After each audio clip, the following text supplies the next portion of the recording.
Alright, so how's everybody doing? Not too bad. Oh, pretty good. Another busy week. You might say that. I had a couple of tests over the weekend and late last week, and apparently they were a little overdone because one instructor gave us a second go on on one of the tests. I was fine with my previous grade, but hey, I'll bump it up a few points. I don't mind that. Certainly. Got that done today. And we are live. Welcome to Station 42. I'm your infamous host, Vadran Malik, with me, and with me today is our co-host. I always do something wrong. This is a pattern. Yes, and I'm the infamous co-host of the infamous host, Trav Ion, and the newest Big Benny's franchise owner. Didn't you know? Hey, Adrian, get back to delivering those noodles. Look, I just got this job for a little while so I can pay back the prospector. Come on now. Come on, leave me alone. Deliver them, don't play with them. Those two are at it again, and I'm Godric, Station 42's technical lead. Hurry up, Mr. Infamous. I'm getting hungry. As usual, today's show is brought to you in part by Hendrix Murphy Industrial Supply. You need high-quality, long-range mining lasers, refining modules for those hazardous zones to keep your nose out of danger. Yep. Come on down to Hendrix and Murphy's Industrial Supply, the #1 industrial equipment manufacturer this side of the Jump Point Hercules. Cargo equipment just not good enough for that long haul? Well, buddy, let me tell you what. Make the journey to Hendrix and Murphy Industrial Supply and get light years ahead of that competition. I don't recognize the accent. That's from another planet, I guess. Additionally, our broadcast is supported in part by the StarCitizen Facebook community, aka Ready Player One, the StarCitizen subreddit, Twitch, Twitter, and of course the amazing people at CIG that keep our community thriving. If you're a backer or about to be, then we're here for you. So relax and enjoy the vinyl vibrations of Station 42. Woot woot, Ready Player One. Nice. With creative support by Mr. Herb Nation, may he always shoot first. Today, I'd like to introduce our special guest, Mr. Alex, a fellow Star Citizen killing it all the way from the Golden Brick Road state of Kansas. Alex, how are you? Doing good. Glad to be here. Glad to have you on board, man. Welcome, welcome. Travis, you want to take it away, or you want me to go ahead and be the big mouth? Man, sure, man. Well, we've got like a day and a half or 2 days until we see that prospector on the 22nd. Who's gonna dip their hand in that cookie jar? Thought about it, but I'm on the fence. Yeah, same here. I'm not quite sure yet. Mining is probably not really going to be my thing. With what I'm planning on doing in the verse, but we'll see. Does anybody know any sexy stats on it? Anything like that? I don't know. Well, you don't know? You don't know? I don't know. Well, what about our guest? Is he going to get one? Probably, but I don't think I'll be purchasing it. Don't think you'll be purchasing it any, huh? Okay, that makes sense. Shots fired. Okay. Well, yeah, it's coming out. It's coming soon. Gird your wallets and, like, fortify your loins, I guess, because it's going to be there, and it's going to be another 150? 150? 140. Hey, I wasn't too far off the mark. Come on now. $140. Yeah. So, for the ability to make money inside of a digital universe, you get to pay real money. Congratulations. I still like to make that joke. But hey, I like to shoot at people, and that's what I do. So I don't know what I would do with a mining ship. Probably set up a decoy. It'll be interesting. If what I'm really hoping, I mean, don't get me wrong, like, I have a few ships that I'll probably upgrade to it. So, I'll have one or two, whatever.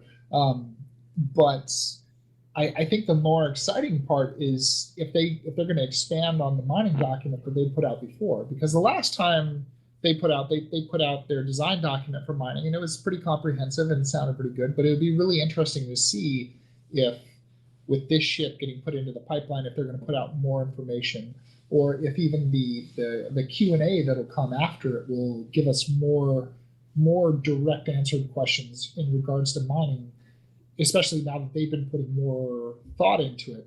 Because when the Orion came out, we didn't have the whole Q&A that comes with ship release. And that's something that I want to know more about myself. I really do need to find a a method to make money besides shooting and escorting, if that was what I'm going to do in the first place. Yeah, no, The because I mean, your I looks aren't going to last forever, so shooting is probably all you're really going to get. yeah, you're funny. Uh, Well, anyway, so whenever I think about the mining, I'm thinking like I'm hoping that it's not going to be tedious. I'm hoping that it is going to be an actual skill-based thing. They say that. At the same time, I would like to actually see that, and so I'm looking forward to it. I Uh, can see that.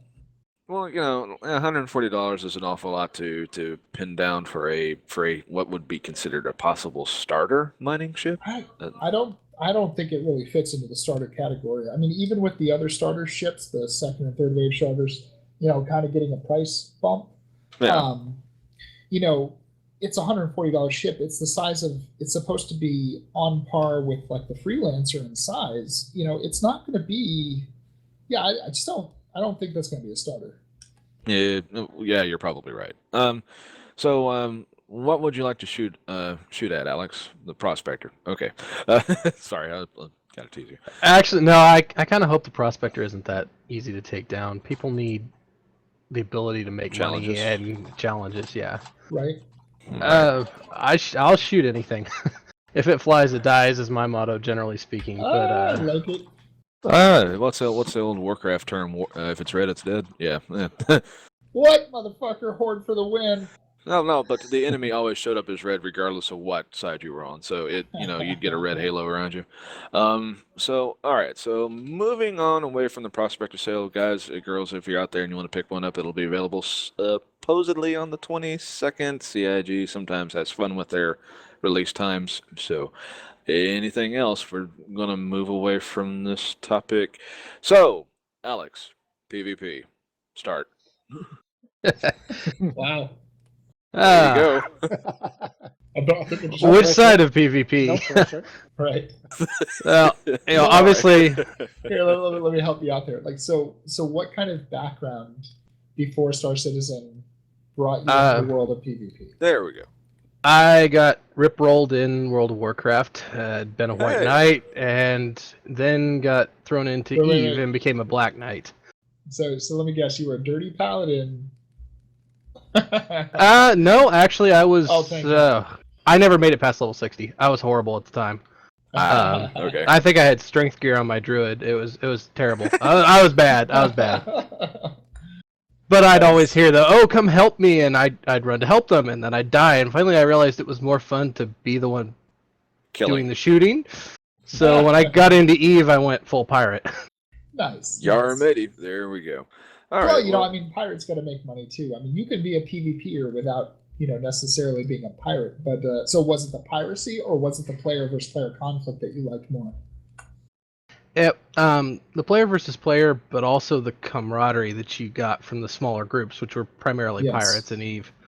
Yeah, and to see that's something I try to explain to players that don't know or don't understand the PvP mindset. It's not about necessarily griefing or shitting on someone else's day. It really can stem from a place of like when you're playing the underdog role and you're doing the hard fight. You're always fighting uphill. You tend to have a more it's the brother in arms. Exactly. How long did you play in Eve? Oh, let's see here. 5 years on and off, 4 years consistently. Nice. How about you, Vadron? You got any questions Eve related? Did you ever play Eve? I never actually got around to doing it, and the reason why is that it was a subscription base at the time, and the only one that I had actually played at the time much was Warcraft that I actually permitted. My original MMO game that I played a long time ago was actually Guild Wars, and it's a heavy PvP oriented game. Yeah, Guild Wars 1. Yep, There are people that still play it. I'm from Guild Wars. I wasn't quite satisfied with it, so I moved to City of Villains, turned around, and actually kind of broke the game. But for the most part, my experience with PvP is like basically it's the challenge of getting as many people together until they can actually take me down. So I would always strength and roll and everything else. The question that I really wanted to ask though, Alex, was what kind of tricks and traps would you lure Star Citizen people into, would you actually try to set up maybe decoys or anything, or would you, say clip one guy so that others will come running and then you have a giant fight on your hands? That's definitely something that's interesting to try. Also, infiltrating the escort wing, and so you have a ship sitting there giving you location and being ready to shoot him in the back. Right. I'd personally like to see the ability to infiltrate the ships and dump cargo so that you can go the stealth route for piracy. We'll Oh, see what nice. they. Certainly. Doing the stowaway, right? Yeah, yeah. Pop out of the cargo container, hit the deal, and jump to your ship. Yeah, I mean, it'll depend on what they give us. Right. What kind of tools that they give you? Because and that's the thing is like they've got to make both the cargo side of things as well as the piracy part of the game more than just I'm going to point my guns and shoot at you until you're dead. Because I mean, Yeah. if it's going to be profitable, I mean, well, like, because if it's too deadly, if it's easier to just kill your opponent and salvage their shit, then no cargo hauler is ever going to bother to stop. And I mean, what fun is being a pirate if you don't get to stop and negotiate, and or you don't get to pull, things like that where it's better for you as a pirate to get on and like dump all their cargo while they're not even aware of it than it is to just zoom and boom. Yeah.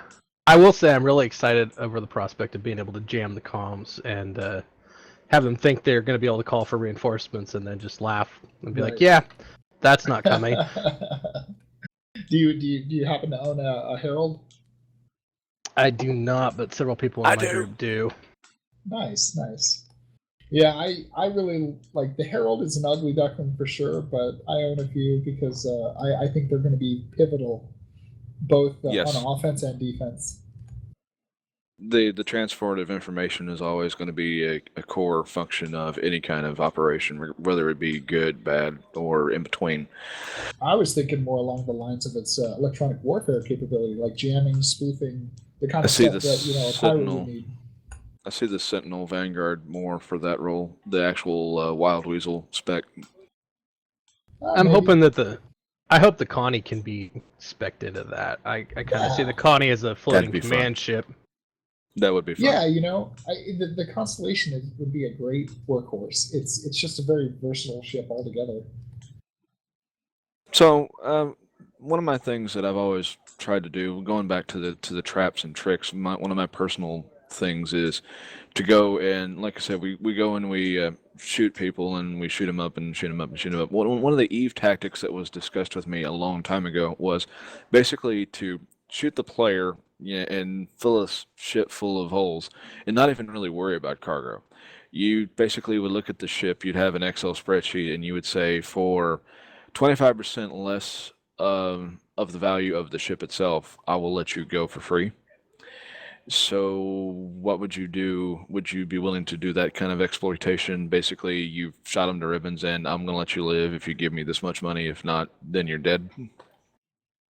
That's a tricky question because I don't think, and I hope that we're not able to Transfer scan the money. cargo. Well, scan the cargo like that. There's got to be a way to transfer money, or there's no ransom, and then it's just going to devolve into killing people. But I don't think you should know without having somebody there when they picked up the cargo, or otherwise spying on them what they have in their hold. For sure.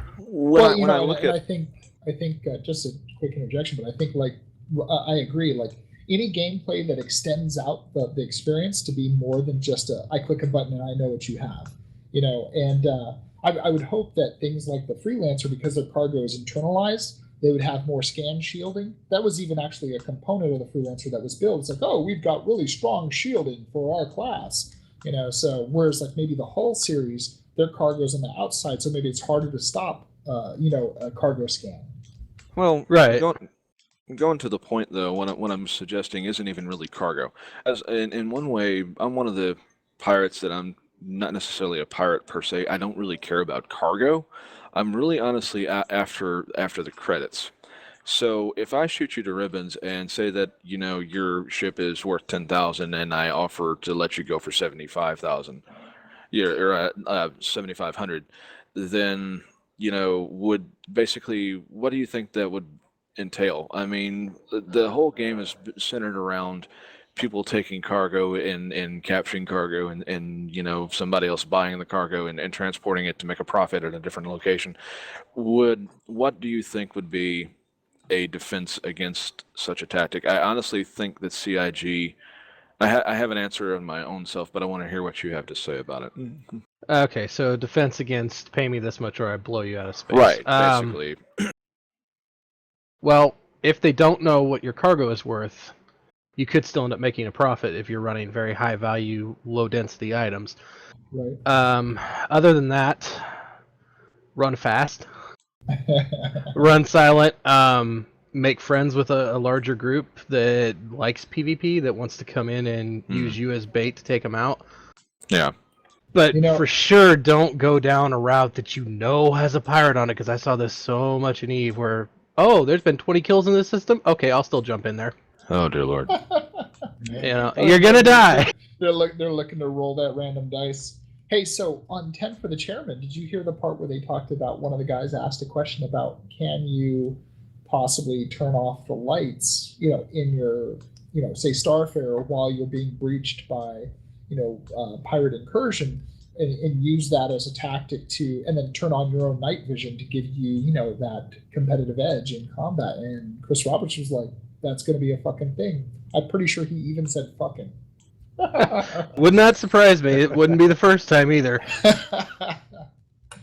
No, but I mean, like, that's going to be badass both from pirates and non-pirates, and it's very accurate to, like, military standards. Generally you don't attack fair. If you're going to go in after a bad guy, that's a risk of lives. It's a risk of equipment.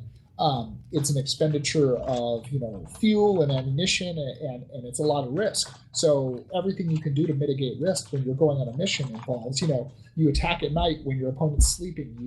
You come in with night vision on. You do everything you can to stack it in your favor. And I think that smart PvP is always going to be that way. Yeah, I hope so. That was one of the problems with EVE, was it became too easy to predict. It did become a spreadsheet. Right. Yeah, and I love a fair fight, but in PvP, that's you can't go into it expecting that, because that's a 1 in 20 or a 1 in 100. Yeah, fair fights are for suckers, right? Right. If it's fair, why are you fighting?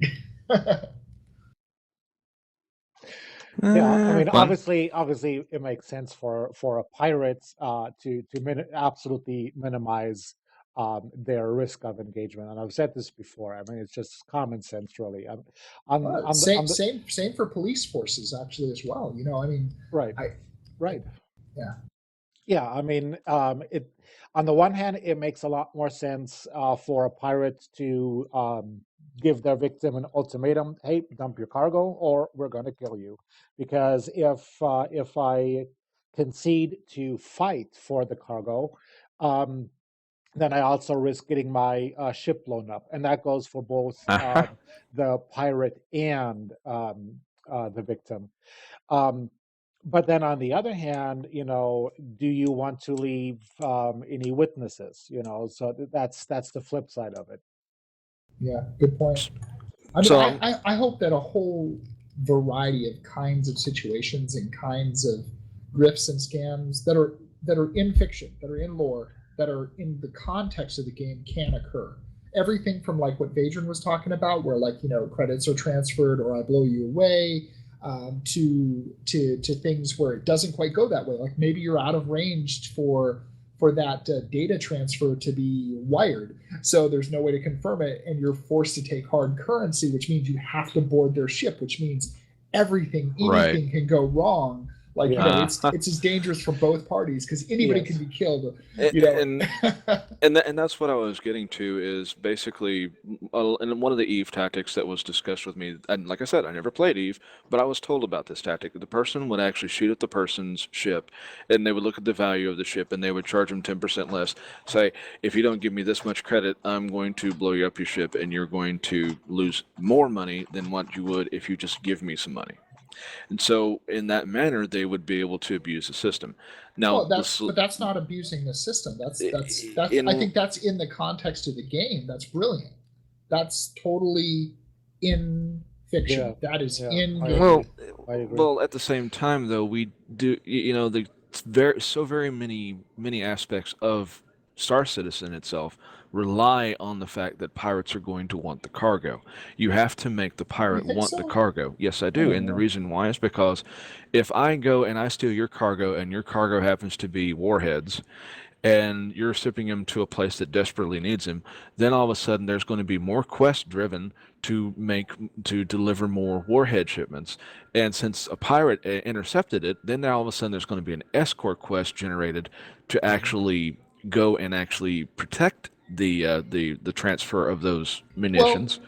I And think so I think I have a good answer for the worry that you have. I think that in Eve, your ship was kitted out a specific way. It was yeah. basically spreadsheet commander, man. Mm, You know that all destroyers are going to be rigged a specific way because and you know that they're going to know their orbit range. They're going to know which buttons to be pushing, yeah, and they're it's certainly going to know their the stats. the combat is over before it started. So when you show up with the right ship against the right ship, you can say, I'm going to destroy you or you give me money. They don't have a Right. choice other than to die or pay you.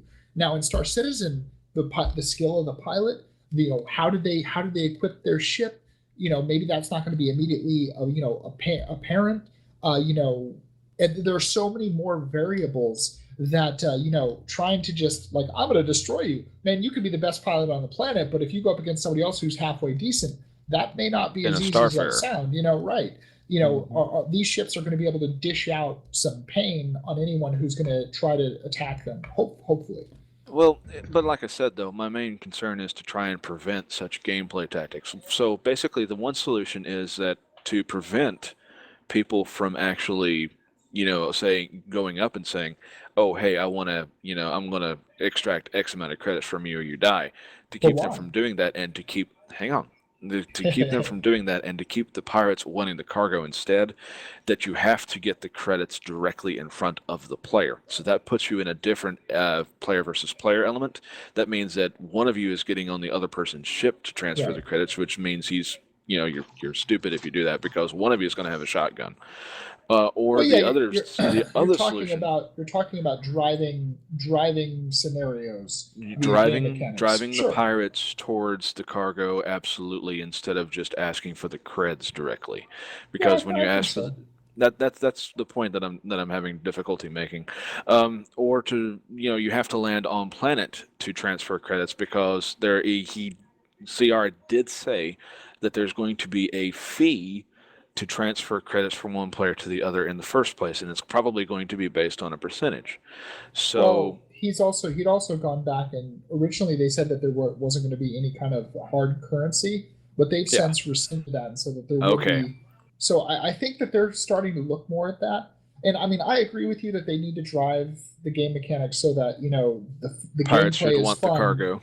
Well, maybe not all the time. I mean, I don't see why the other option shouldn't be something that can occasionally happen and occasionally work.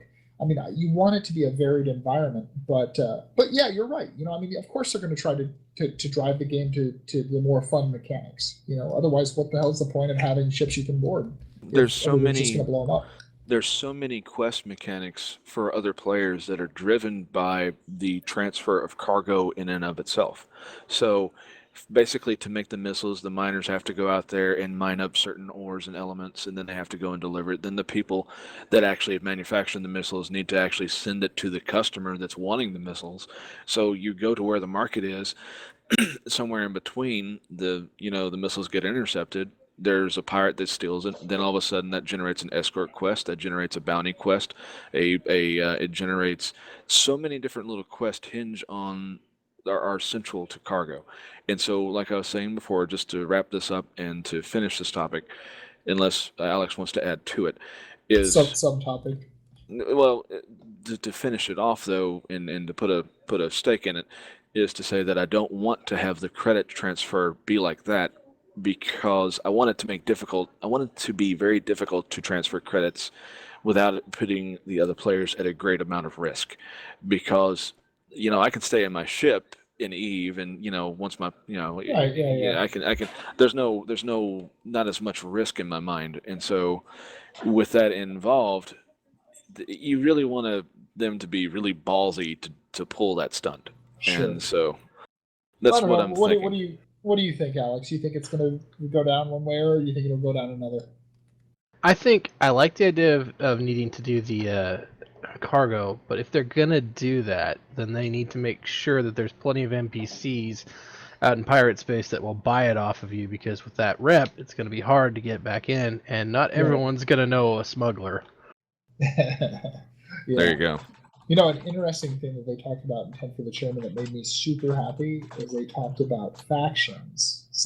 And Chris actually talked about, no, there's not just going to be human and this and that. There's going to be all kinds of sub factions, even within the UEE. And that made my fucking soul sing. Because, I mean, right, like, just because you're a pirate doesn't mean you're friendly with every other pirate. Just because you're a law-abiding citizen from planet A doesn't mean you don't hate the guts of the person from planet C, and you're both in UEE space. Down with C. Down with C. Yes. So, I mean, hopefully, and on the flip side of that, hopefully the work that you do in-game will also be able to, affect who you can trade with and who you can sell to and the connections that you build. Yeah, a player-controlled job board basically would solve that problem pretty well. Well, Yeah, okay. yeah. So I think like I said, we beat this one, to the point that it's bleeding and back again. So, all right. So forget about AC. I want to know what your idea is for an optimal loadout in the PU. Well, so what kind of theories have you got for that one? Because Arena Commander, you're in a pit. Of course, everybody's probably going to roll ballistics, and they're probably going to roll rattlers. It's really easy to min-max an Arena Commander match. But what about in the PU and when in the full breadth of it? I think that the requirements for that environment are going to change. Again, Go for it, yeah. go ahead. I would say I- again that it depends on the what they give us for interdiction, because how you intercept will determine what you do after you intercept, whether you can just straight boom and zoom them or whether you have to trap them into a position where you can do it. I was thinking of something like a weird offshoot device like the Drake Lamprey, which basically would be a harpoon of sorts that would, you would surf wherever they would go and you would eventually board the ship in that manner. I like that Vadron's making up ship names and functions. Why not? Why not? if we talk about it like it's real, maybe CIG will listen. There you go. That's the idea. See, that's what I want. Hell yeah. He's attacking them with metagame ideas. Oh my god. See, there you go. No, seriously though, I mean, I don't know how Elite Dangerous interdiction works. Nobody's ever explained the pseudoscience behind that one. So, does anybody know the answer to that one? Not a game I play, so no. Oh, come on now. All right, what? fine. I would say I look for missiles to be the primary damage dealers in the long run, because I think that when You think they're dumbed down? You well, think they're dumbed down in AC? they're definitely dumbed down. I mean, they won't even hit half the time. Yeah. Even if they don't launch any flares, I mean, you can be point blank and they won't hit. I look for things like the 325A and the other really fast ships to load out high damage, low range, and just zoom at people and drop them at point blank. Nice. Basket, egg toss, Yeah, basically. shot I've seen that before. approach. Yeah. No, don't really give them a chance to flare. You've got them as close as you could possibly get them, and then you shoot. Right. So I have a question. How close do you AKA or quote unquote knife fight at? Well, when I've done it in Arena Commander, I usually wait until I hear the collision alert and then I fire and roll.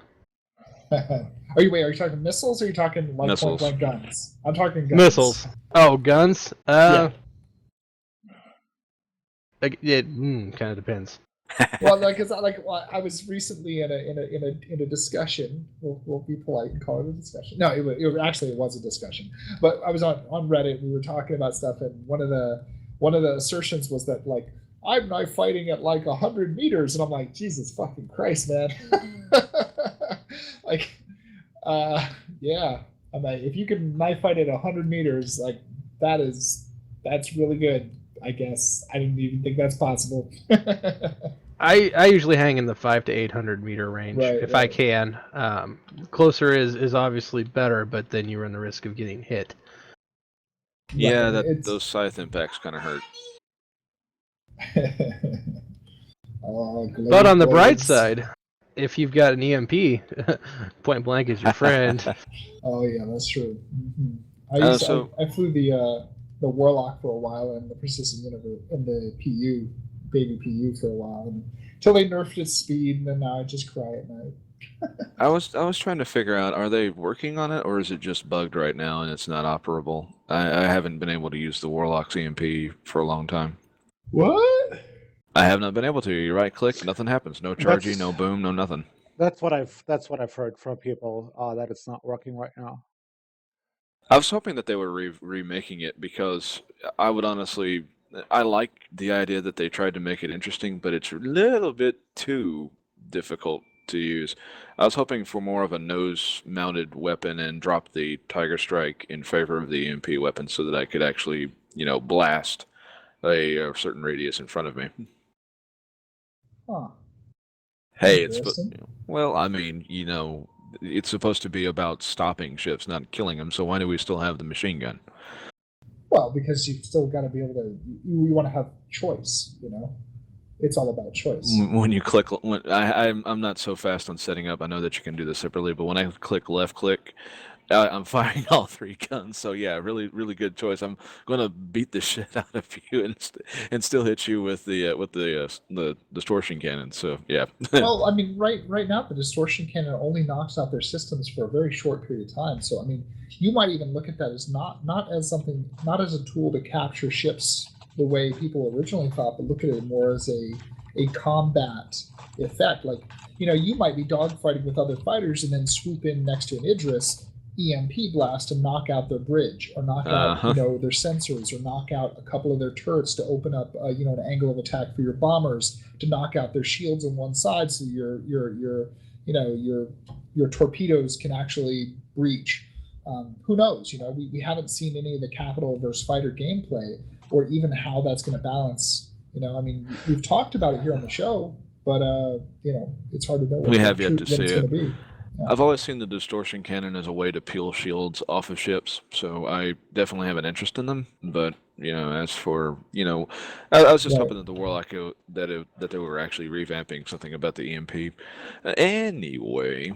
Well, yeah, and the distortion cannons are supposed to do more than just strip shields. They're supposed to do distortion damage, which messes up your all your power pipes and subsystems. It overheats certain things, whatever you're shooting at, and it happens to be the closest to, like, say that you have your shield generator. Well, it might frazzle your shield generator for a minute and make it slower to charge, or maybe it'll hit the power node, and all of a sudden you're running. You won't be able to fire as much because your weapons aren't charging up enough capacitance. I used a big word there. You happy, Ion? No. Okay, so moving on. Only if it was a real word. Capacitance. What would it be? Microfarads? Megafarads? I don't know. Point is, under what circumstance would you manage to break away from PvP, Alex? Basically, like, you're fighting. Is there anything that would cause you to break and shake hands in truce, maybe, and then turn around and deal with a common threat? Well, if it's NPC related, possibly. Although I think rather than shaking hands, I'd just try to leave the field. I've had one too many knives in the back to trust somebody. Yeah, I've heard the horror stories of Eve, man. It's I don't know. I imagine I hope that we have an overall better environment, but I mean, I still hope that people can choose to be that, I guess, evil. I mean, as long as there are in-game systems and means to I guess, reculture the person forcibly. At the point that somebody tells me they're going to commit suicide or something like that, and I think they're serious, okay, I'll let you go. I'm going to back off at that point. You're having a bad day. At the point that I'm definitely going down no matter what I do and I can get out, I'll get out. I'll work together with people if it's in my best interest. But to do something other than PvP, it would need to be something that would benefit me in PvP in the long run. Like maybe I need to mine a certain rare mineral or something like that. So I'd probably break from it for a while for that. Hang on while I'm correcting Ion about the word capacitance. Now we know Jeremy's staying up late at night hunting for words to troll me with. He's like, I know Traz Ion is going to call me out on this one. And then I've got the wiki article There you go. already linked. Oh, awesome! You I love motherfucker. Well, I That's mean, I great. used to Your take. I took a capacitance class. for trolling has leveled up. All right. So what it is I took I took 2 years of electronics technology. So everything from radios to microwaves and all that, and I knew that it was a word. So basically, that's what I'm describing. Is a capacitor actually has the ability to store electricity for a short amount of time, and that's what your lasers are doing. That's what your badgers are doing. Is every time they shoot, they store up a little bit of energy, and then they fire the next shot. And so, in this way, whenever going back to originally what we were talking about, the distortion cannon goes and frazzles the power supply. Well, it's messing up with the ability to push the energy to the capacitor, which in turn does not allow it to charge as fast. Hence, I knew what I was talking about. Oh, he did know where he was going with that. Fun. Woo! Anyway. All right, episode 22. Vadran Strikes Back. Yeah. Hey, I did not do that earlier this week with Ben. Gotcha. Yeah.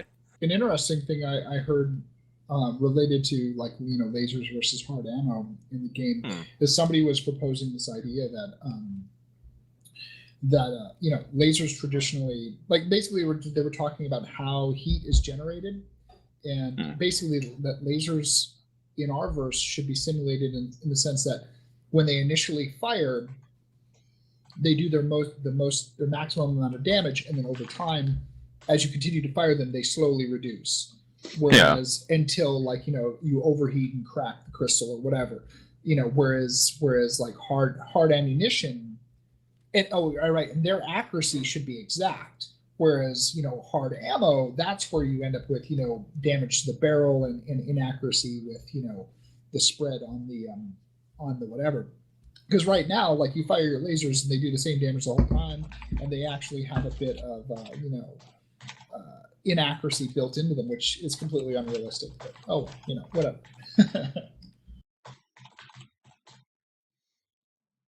So Omega 5677 is saying that PvP is going to be progressively worse as the insurance claims have to get revolved around.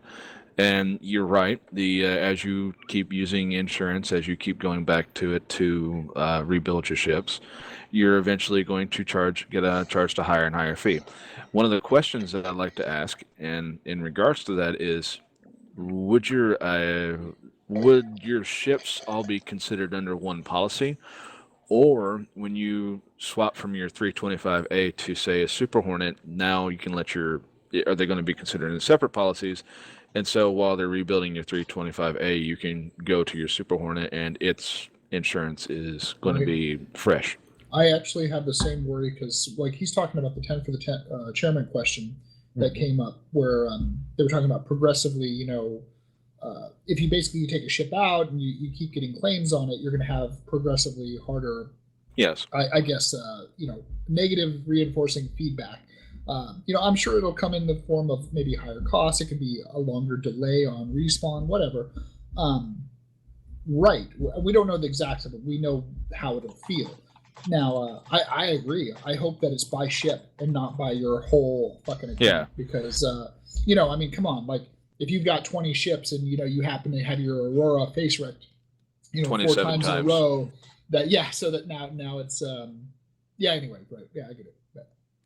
It's basically, if you go out and you're flying your Aurora, like Ion was saying, 4 times, 27 times, and now all of a sudden it's going to take 2 months for you to get your next Aurora, you shouldn't really be punished by flying your beta and having it wrecked by accident. Right. That's my hope anyway.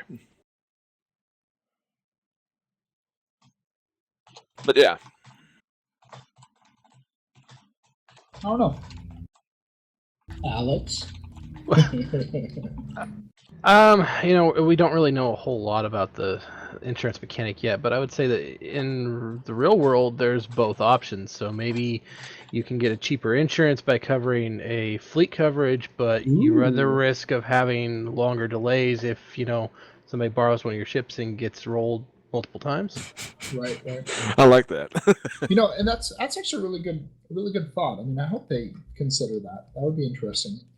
Another thing of interest too. Speaking of like, um, I guess policies and friends borrowing ships. I hope that they allow us to do a contract system where you can have a contract where you specify whether or not a person is charged anything from zero, like say you're lending a ship to a friend, to whatever amount you want. Like say you're renting it to somebody and you're actually running it as an in-game business. But by being able to specify from zero to whatever, you could turn around and give it to a friend, but still have a legal contract showing that ownership of the ship has not changed and that they have to bring it back to you by a specific time.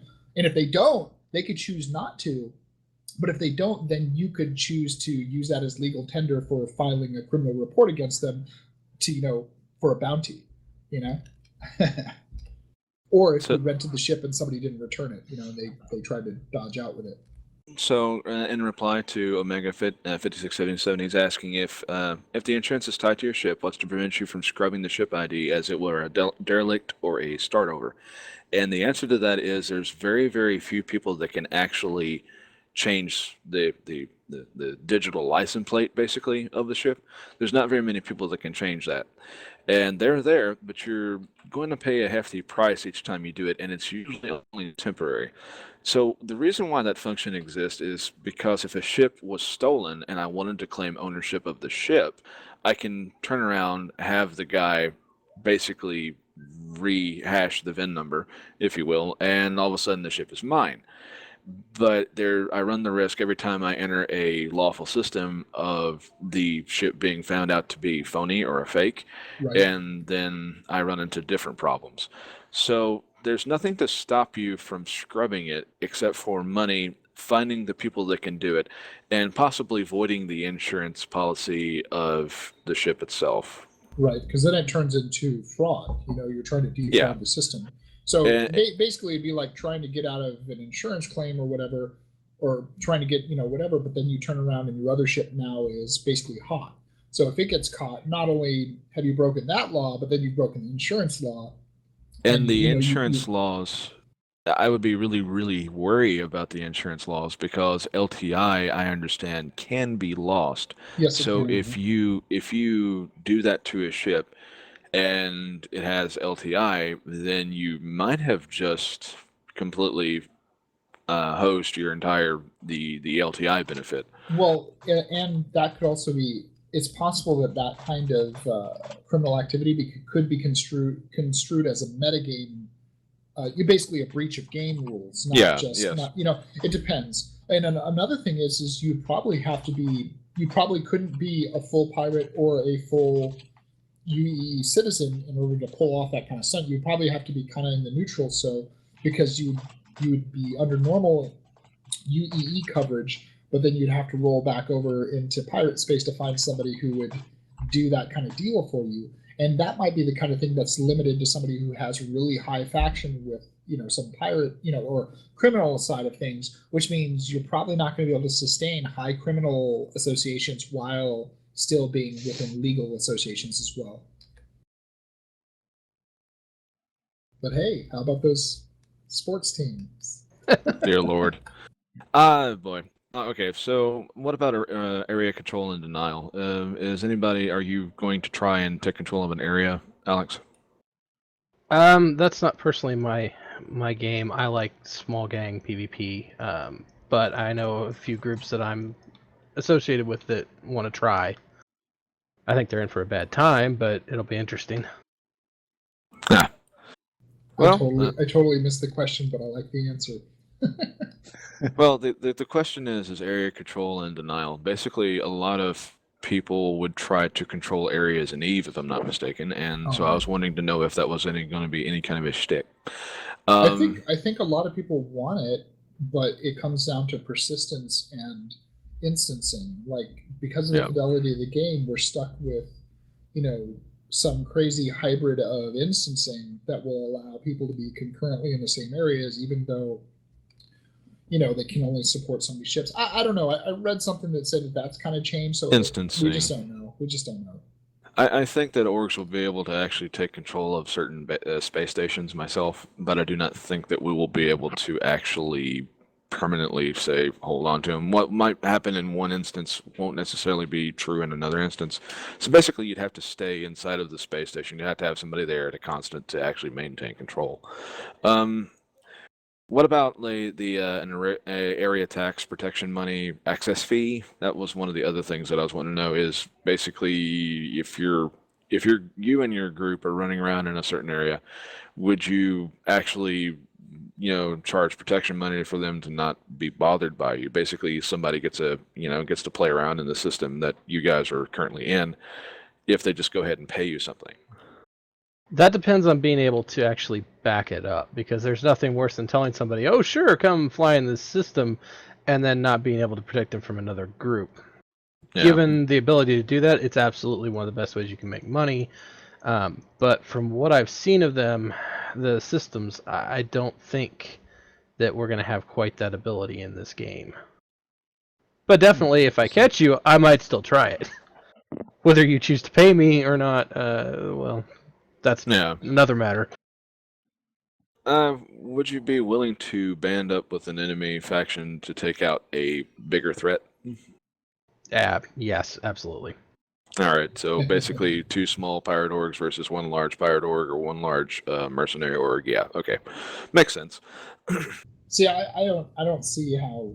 I don't know, a mercenary org. Well, I mean, I guess if you're an org that's selling all of your services as a mercenary, or are you a guild where mercenaries, just I don't know. I figured that there are going to be orgs that are going to be centrifugally acting like police constantly. They're just going to be police, and that's all they're going to do is you're going to be a police group basically, and that's what you're going to do is just patrol the system and say, are you guys going to you basically a complete counter pirate org is what I'm thinking of when I ask that question. Terrorism on Terra. Plan on doing anything crazy? As crazy as they'll let me be. Just this side of the EULA. Damn. What? Go ahead. I don't really know any specific plans yet, but domestic terrorism, if it's a possibility, definitely something that interests me. What about first-person shooters? Does that interest you? It does, specifically Mutiny, but unfortunately they axed that one. But we'll see what is possible there. Wait, what do you mean they axed it? They axed Mutiny. You can't shoot the pirate or the captain in the head while he's on his ship, as far as I understand it. Now, once he gets up from the chair, that's another story. Well, I thought that was just like right now. They haven't that's a permanent thing. I thought that was their intent permanently. I could have misread that. That would be weird if that was the case. That would take away a lot of realism. Yeah, it kind of would. Like, so as long as they're in the pilot chair, that's just that doesn't. I don't know.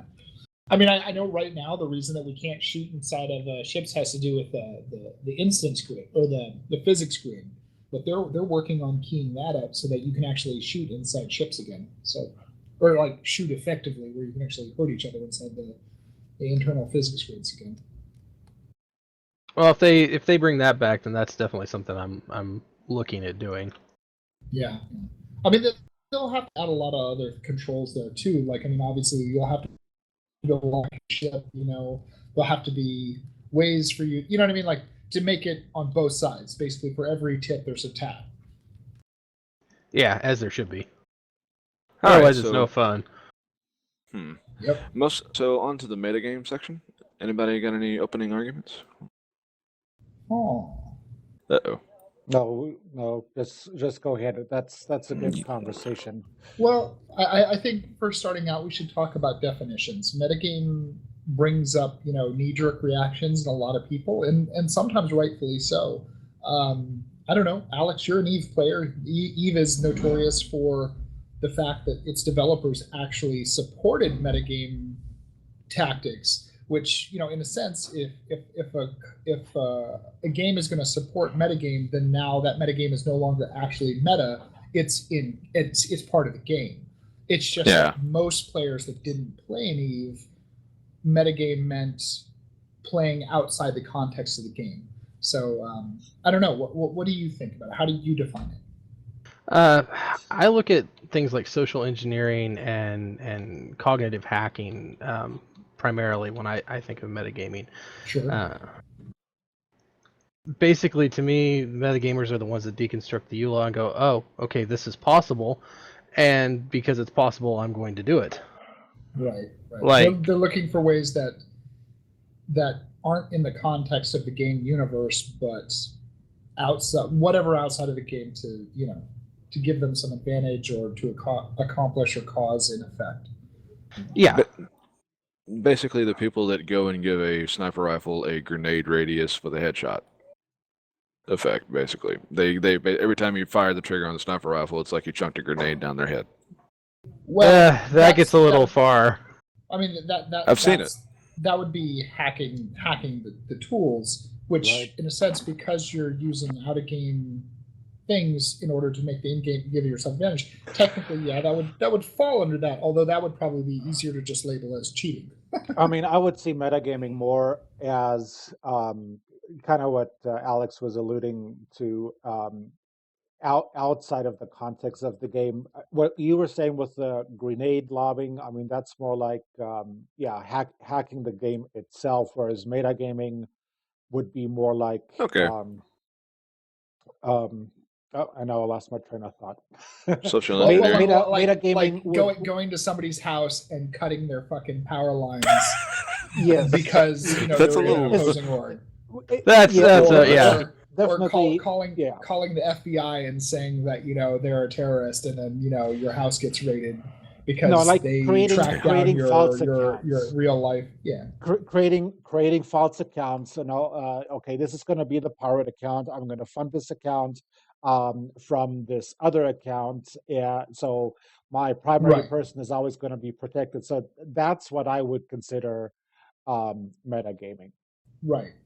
Now, those kinds of metagame actions, I think, have to do with, like, if the game doesn't provide you the tools to do what you need to do, you're forced to do that.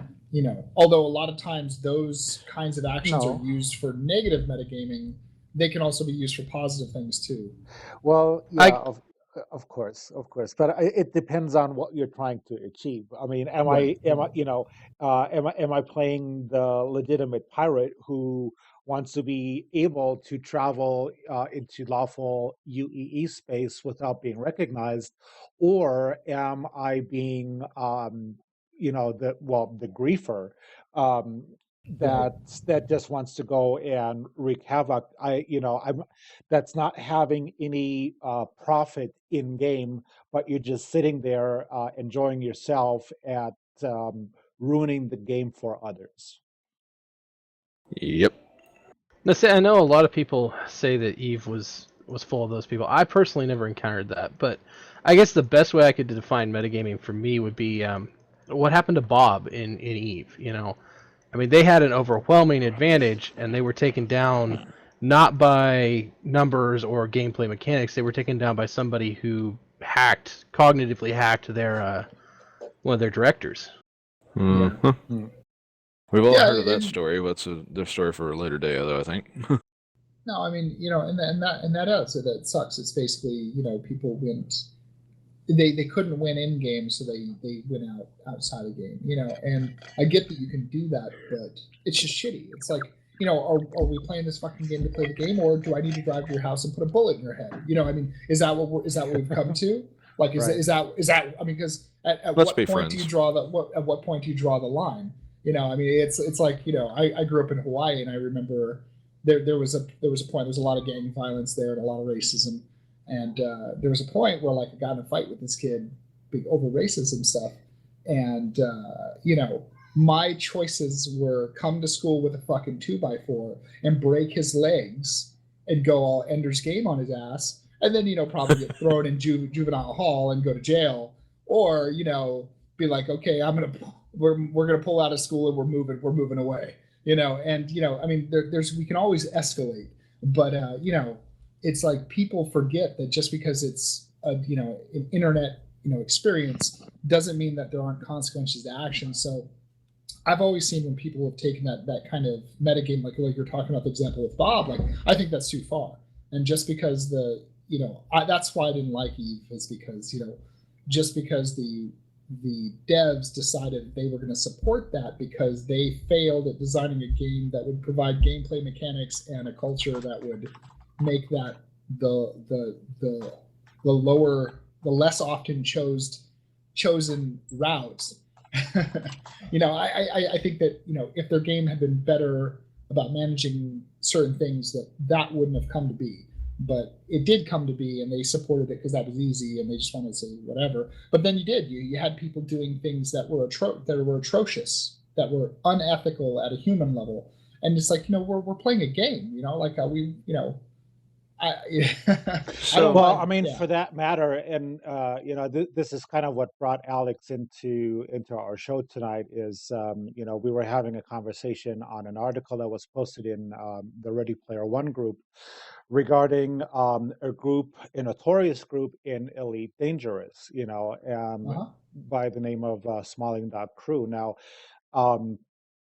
there's really two arguments to the side the way I see it. One side is saying, yeah, they're all they are out to do is to cause as much trouble as possible, whereas they are saying, no, we're playing completely within the context of the game, and right. there was one notorious case, what kind of escalated the entire thing, where one of the STC members stream sniped a Twitch charity event, and I understand that the the event holder, I can't remember her name, was pretty upset that was being done to her. And on the one, Wow. I don't know. On the one hand, I can see, hey, you're playing this game, you're streaming it. If I, as a pirate or whatever, criminal, low life criminal, come along and shoot you down, this is completely within the context of the game.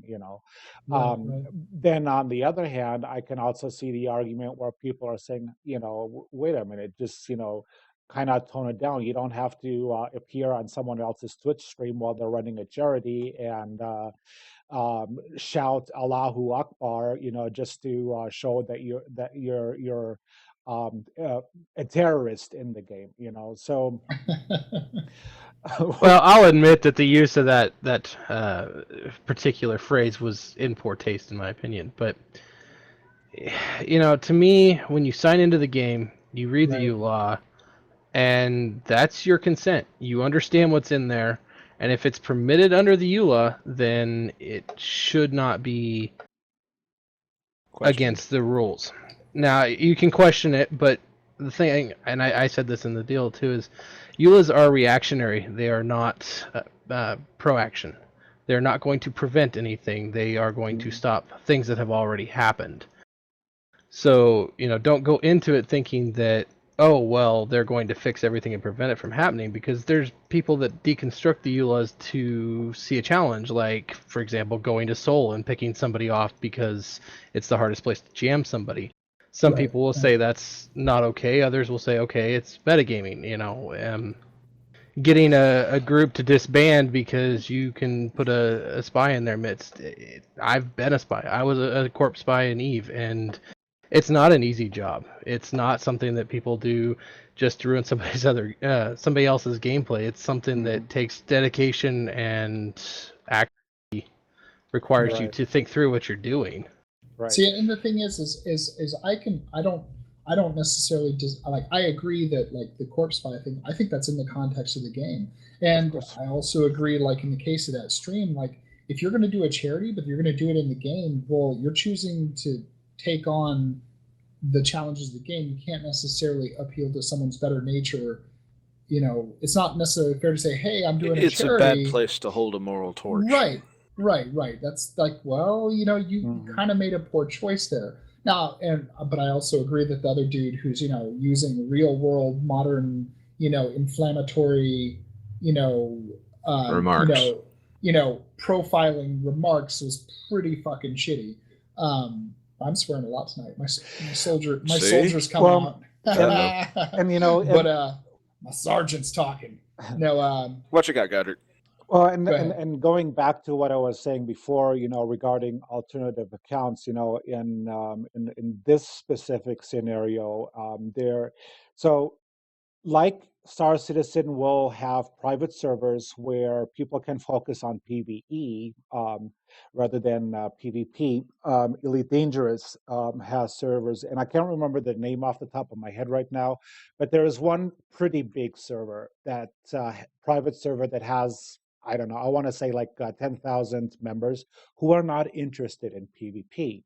Now, the thing is, these members, even though they're only doing PvE, they still have an impact on the entire elite dangerous universe, in that they can influence factions. And I don't play Elite Dangerous, so I don't know all the details on Details. that. But the point being that SDC members created alternative accounts to infiltrate the private server, um, justifying that by saying, "Hey, wait a minute, you don't get to play PVE because in PVE you are still influencing our game. So why can't we influence yours?" And the argument being made there by players is that, well, this is an oversight on Elite Dangerous EULA, okay, because they're really the ones that that would need to step up. Technically, according to the way I understand the whole thing, technically it does qualify as harassment to set up an alt account and then go in and infiltrate a server that is dedicated to PvE, and then just wreak havoc there. Huh. Well, if I may, Absolutely. two things. Number one, I would point out that reading that article, the Smiling Dog Crew did not go out looking for these guys. They were called out on the forums for being assholes by them, and from what I understand, it was like, okay, well, you've made yourself a target. Now we're going to find a way to get to you.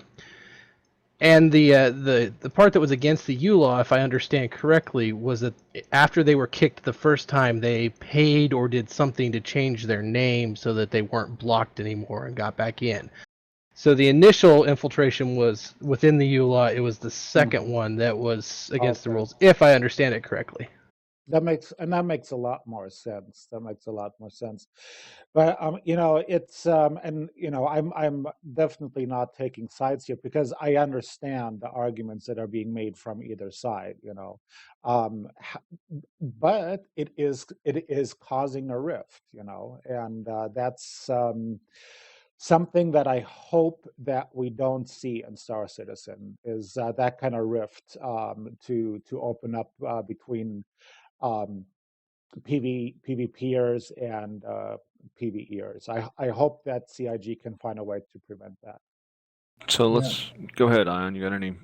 Yeah, well, I was going to say that I think it can be tough because a lot of times people who aren't familiar with PvP, it can be a hardcore experience. Like basically when you're faced with much more consequences for your actions, and a lot of times in PvP, if somebody you know you know poops in your Cheerios, you can kill them, and then all of a sudden it's no longer fun in games because they just got face wrecked and they're pissed off, and they you're a griefer, you're whatever. But that's not actually griefing, and Right. just because it's a little harder core than you were expecting doesn't mean that it's not fair. But the thing is it's also got to be on the flip side of that, because when you have people who abuse that or use the system to do things that aren't acceptable, and it's really hard because it's like ethics or morals, like whose morals are right. I mean, every society, every Exactly. culture has different Exactly. whatever. for me anyway, my line is it in the context of the game? Is it something that should be able to happen in this universe? Like personally, like he was talking about domestic terrorism on Terra or on Earth as an interesting role. I think that actually should actually be something that can happen in game, but I also think that it should come with like the consequences for choosing to self-sacrifice your character to kill somebody else or to do damage should be so high, or should be something that if you've done it more than once, that every successive attempt, just like your insurance on a ship that's wrecked multiple times, should escalate so high that it becomes, you would only actually do it if it actually mattered enough that you would want to take that hit. Basically, you would respawn a week later instead of the next 5 minutes. Because that way it's not something that's frivolously and arbitrarily used to grief. It's something that if you're gonna choose to ram somebody's ship, you can do it, but you better be really pissed off and it be really where you're like, it was worth it. Well, and that sounds good in theory, but I mean, how is it going to be proven? Who makes the call whether I intentionally rammed you or accidentally ran into you during a dogfight? Evidence. I mean, we see that happen all the time in Arena Commander. I mean, just last night I bumped heads with a Saber in Vendul's Swarm. I wasn't after him. I mean, ship crashes in that, so I don't think there should be a negative hit for that. But I mean, we can get lost in the weeds if we talk about details. Basically, it would be a consistent history of the player's actions would be able to prove that he was doing this. Do you log in every single day and crash into 17 people before you log out? Well, check. Okay, I can obviously tell from you absolutely that you're a griefer, or you really, really have a bad case of astigmatism, and you need to have it looked at. So the question that I'd like to ask is like we've done established that a lot of people see metagaming potentially in a negative light. The thing that I wanted to hit you up on to me was, are there any positives? Is there any kind of actual positive benefit that Meta provides for the community as a whole? If you got any, please let me know. Well, it depends on your taste, I suppose, and of course, there's the whole emergent gameplay thing that everybody has different opinions on, but I would say that if anybody's ever watched the show Leverage, I look at metagamers kind of like Nathan Ford. They're the masterminds that can make things happen, and sometimes when the game is stagnating or doesn't allow for certain things, or when you want something done, you want to have metagaming in game. Now, griefing's another matter, but just being able to control people, we live with that every day. If you look at Prozac commercials, a good example. If you ever watch one of those, by the end of it, you're convinced you need that medication. And it's kind of the same thing that metagaming does. A lot of it is just social engineering, creating groups, moving groups around, keeping groups from being too powerful. It gives the underdogs a fighting chance sometimes when they wouldn't have otherwise, and it gives the players an opportunity to create content and do things that isn't technically scripted into the game but is doable. A good example in StarCitizen is Operation Pitchfork. Mm-hmm. I mean, that's technically metagaming. Yep. Yes, it is. Yeah. Well, good points. To add to that, like one of my complaints, like if I want to play a neutral mercenary in Eve, let's say you have big group A fighting big group B, you, tiny little mercenary group C, gets paid to go and work for group A. What do you think B is going to do? Do you think B is going to forgive you your sins of being paid to do a job? Or do you think they're just going to crush your face?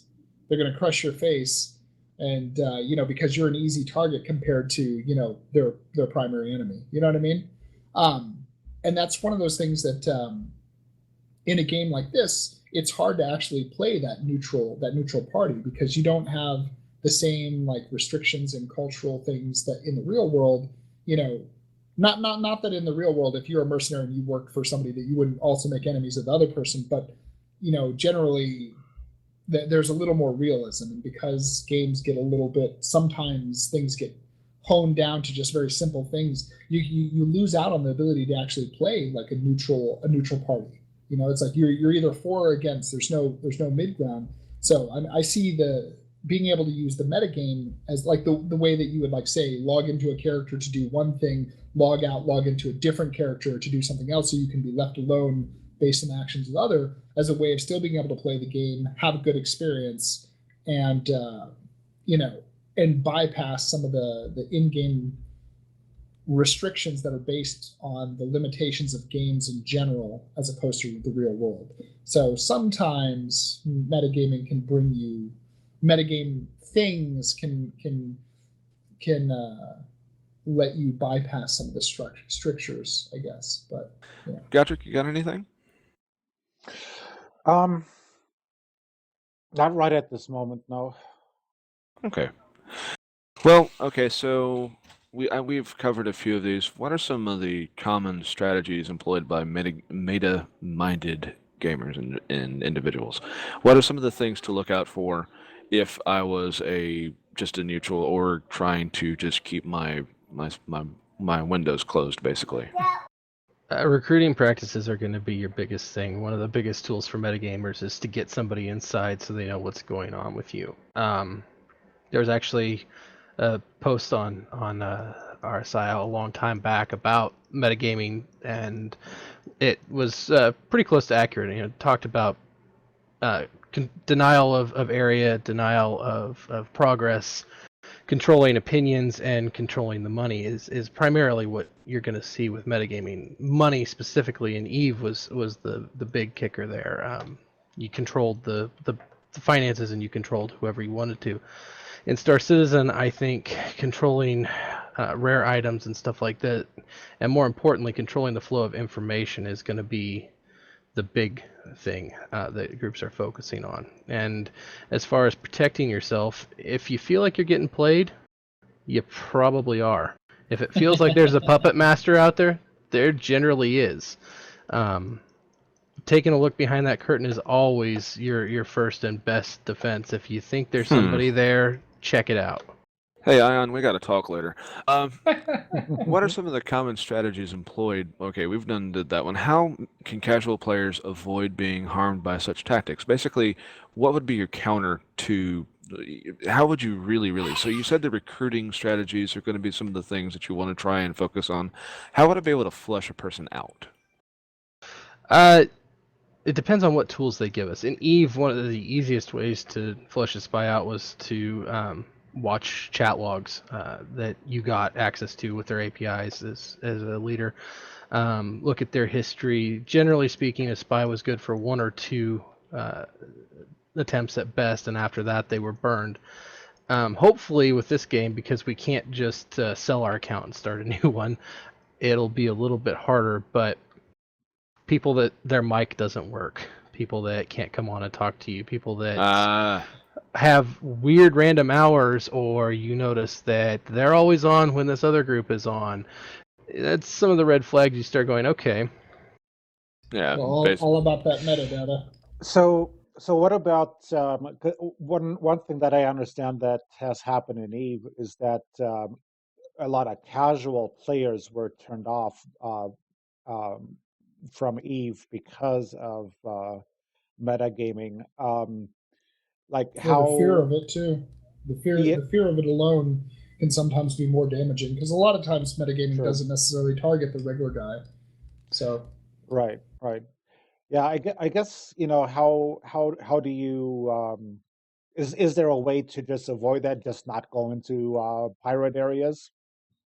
Well, I would say that the easiest way to avoid it, and I've said this on the forums, and I think I said this in the discussion, is assume that there's a reason for any action that happens to you. Don't assume it's griefing.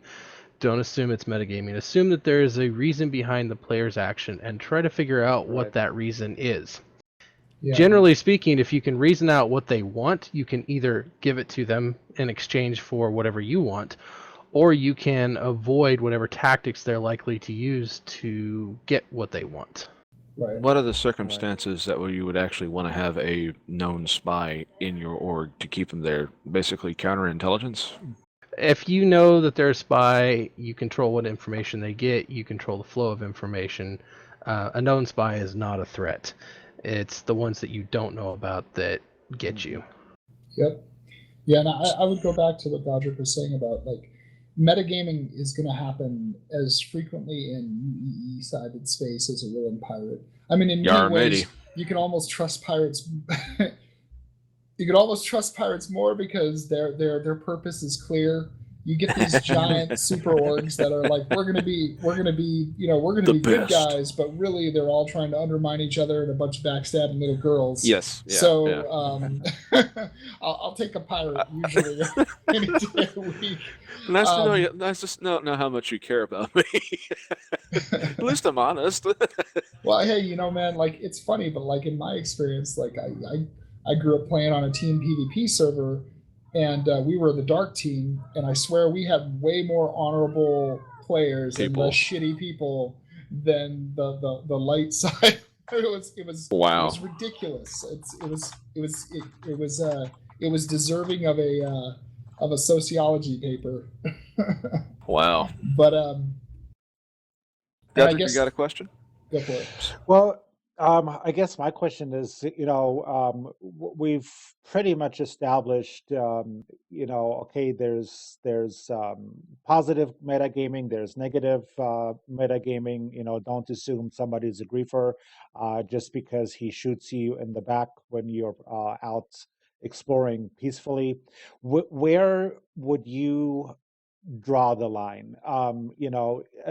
In the original article that I was alluding to earlier, the answer is what line? But I guess my question is there a line to be drawn? And if so, where would you draw the line? When does something become negative? When does someone become a griefer? Well, I tend to go with the definition that's in the dictionary that when your intent is solely to derive pleasure by ruining somebody else's gameplay. Yep. Right. That's a tough one. If you break the EULA, if you do something to somebody in real life, that's over the line. If you're doing it in game, it depends on your intent, and since that's hard to determine, if not impossible, you have to start asking, okay, well, is there an obvious reason for it? Is there a reason that you can give, or are you just pulling it out of your derriere there? Right. Uh, But I mean, let's assume that, and I understand that that's pretty much impossible. But let's assume that intent is made clear, or that you can make it clear somehow, or just for you personally, where do you personally draw the line? At what point would you say does something become griefing? Enough is if enough. if I know that I'm actively causing someone real emotional distress, unless I'm being paid to do so to keep them out of a guild war or something like that, I will back off at that point. Yeah. I'm not out to ruin somebody's life, make somebody, hurt themselves or anything like that.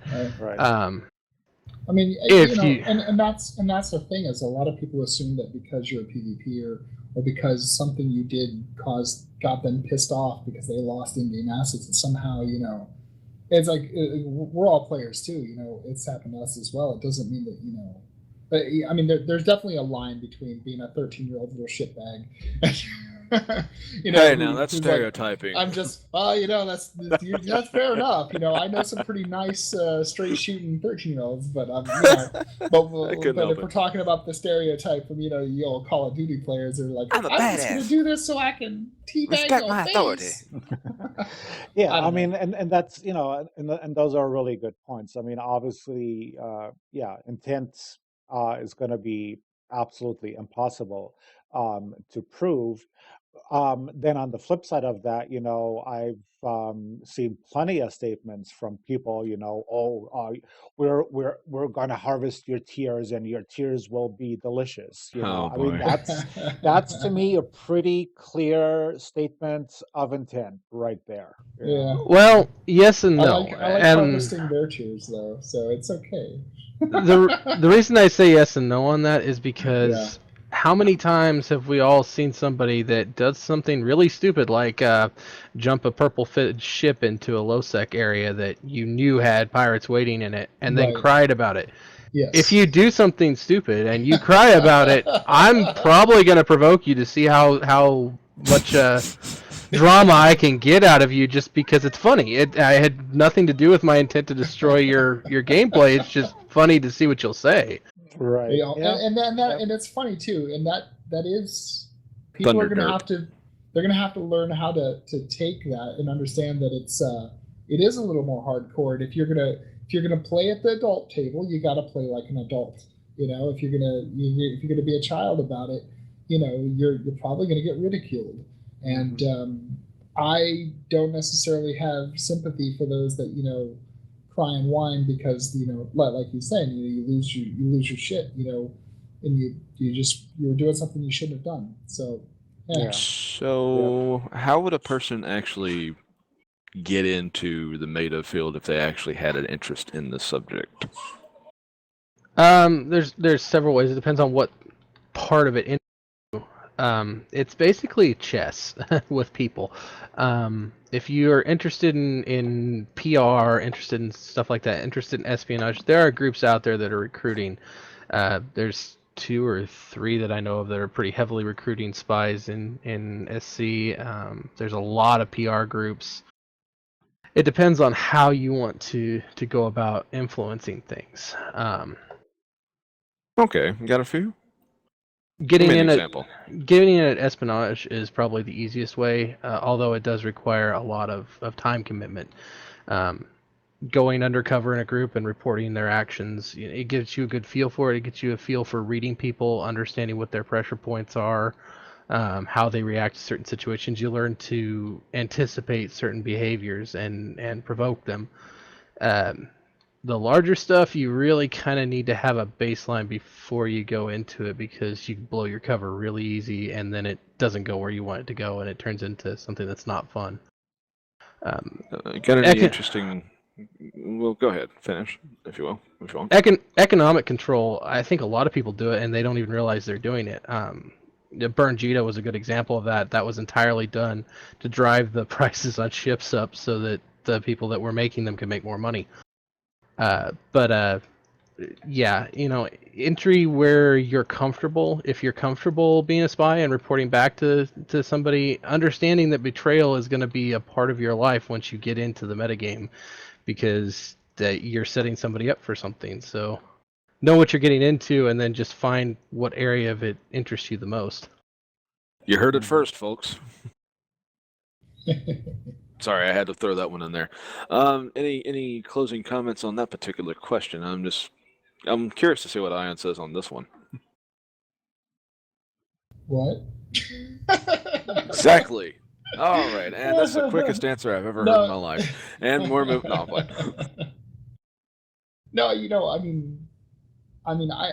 agree with the points that that Alex has said. The metagame covers a lot of different things, and how you go at it is gonna, there's gonna be different ways. I mean, and I see it as an admin. I see different groups attempting different PR stunts, and and then occasionally, I've seen one go after another go after another, and in some senses, I'm lucky because the Ready Player One group is meant as neutral battleground. It's neutral grounds. It's not meant to be don't fight in the fucking house. You take your crap outside. But even so, it doesn't mean I don't see it come and go, and you deal with it as best you can. But anyway, I don't. Go ahead. No, I got nothing. Good topic. All right. All right. Any stories of interest in regards to PvP or meta in those interests? Got any any interesting things that you have personally encountered that you would, favorite war story? Oh, favorite war story, Lord. Could be anything. Hmm. It's open grounds there. I think probably my favorite war story was flying tornado squadrons and picking off the big groups as they were coming back, sinoing in, taking out their sino pilots and stranding their capitals on the field for 4 hours, I think is what we did. Woo. Just because we knew where they were going to be, we put somebody in, and it was like, oh, okay, this is their sino pilots. This is where they're going to be. Everybody get in position. We had, I think, 18 tornadoes out there, just keeping them frozen on a field they were trying to get out of. Fun See, stuff. I've always enjoyed the small group tactics like that as well. Back in the day, for me, it was like EverQuest 1 playing on a team PvP server, and yeah, it was good times.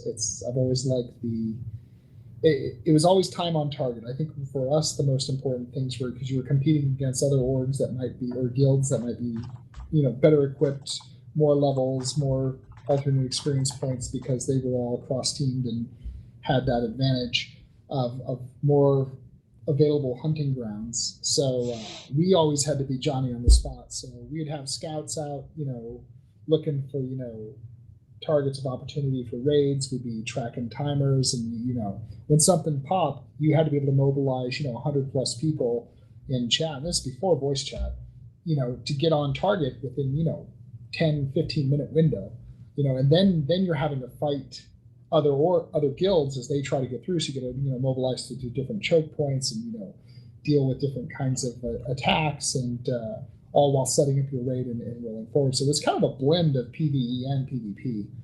Now, Eve, on the other hand, I only played for a little while, and I kind of got tired of it because I didn't, at the time, it didn't feel very group centric, but it was before the very first patch that they'd ever done. So, like, I kind of burned out on it after like a few months. And it's like, yeah, I'm done. I kept meaning to come back to it, but just never did.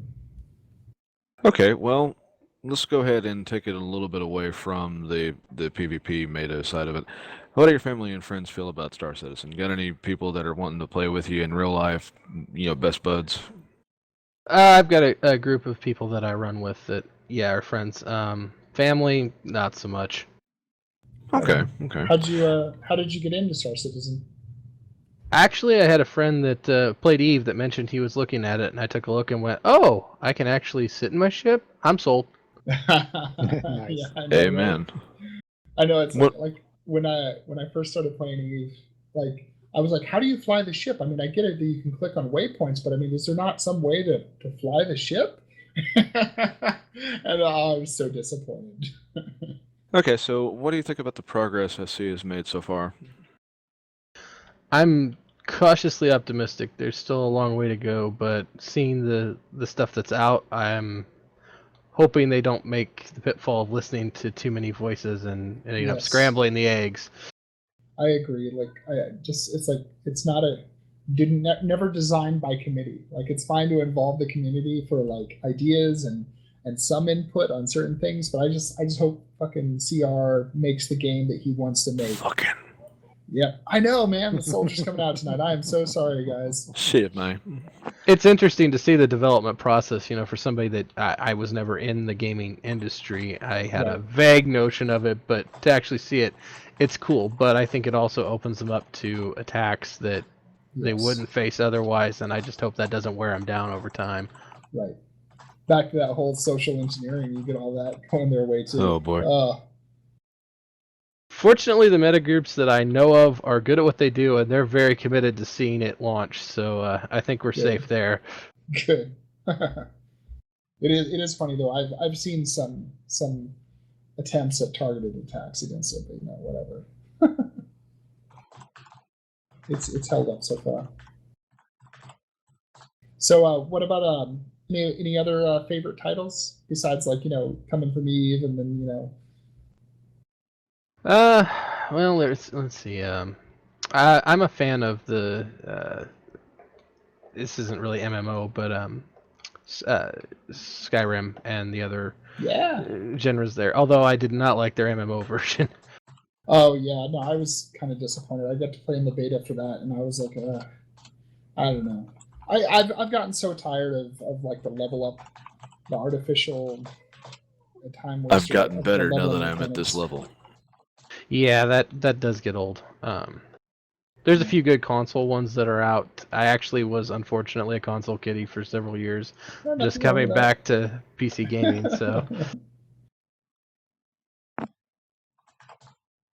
Vadron, you're next.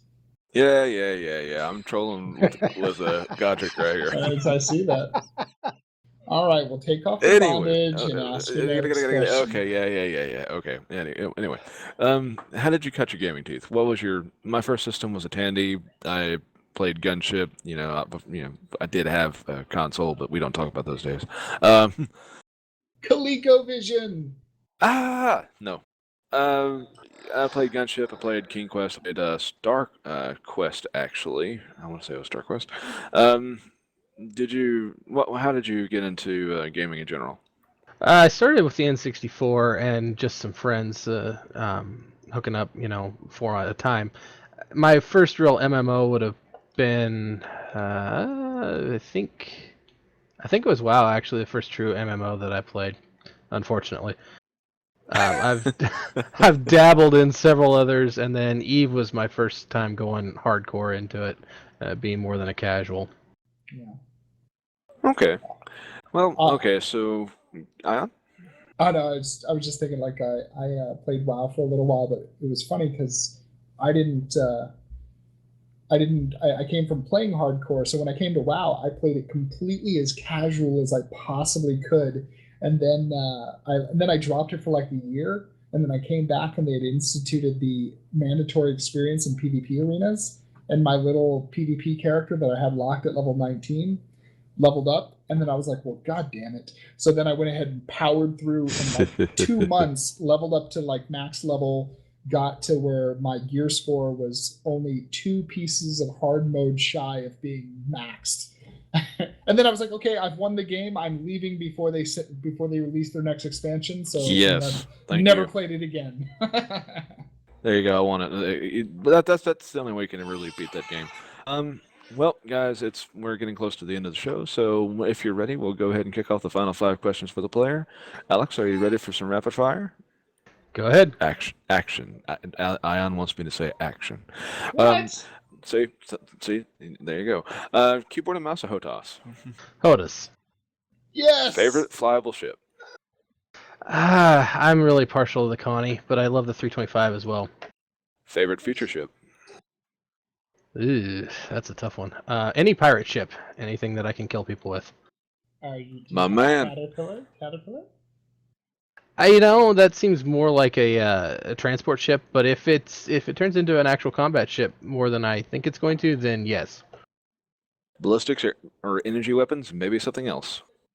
I think I said earlier I'm partial to missiles, but it depends on your situation. Ballistics are good for sniping. If you don't want to get caught with your pants down, you never run out of bullets on an energy weapon. Craziest shenanigans and hijinks you want to play after the full game launch? I want to gank somebody in Seoul by shutting off the comm relays, if it's doable, or the highest level will let you do that on. Just turn off the oxygen in the middle of like well, never mind. Sorry, I shouldn't give you ideas. Well, wonderful epic answers as always, Alex. Thank you for coming on to the Station42 show, and Yeah, man. Thanks for coming. Absolutely. Thank you for having It's me. great having you, man. certainly. Well, all right, to all of our listeners doing all alike, thanks for suffering through our lengthy tirades of random ramblings. If you liked our show, be sure to like and subscribe. Feedback is always appreciated. It's important. And don't forget, if you like the intro and outro music that was aired on today's episode, be sure to check out the link in the YouTube. It's in the comments down below. Yep, give it a spin. It's good stuff. Thanks, everyone. We will see you next week. All right, Godric, if you're ready, give us that sexy outro beat.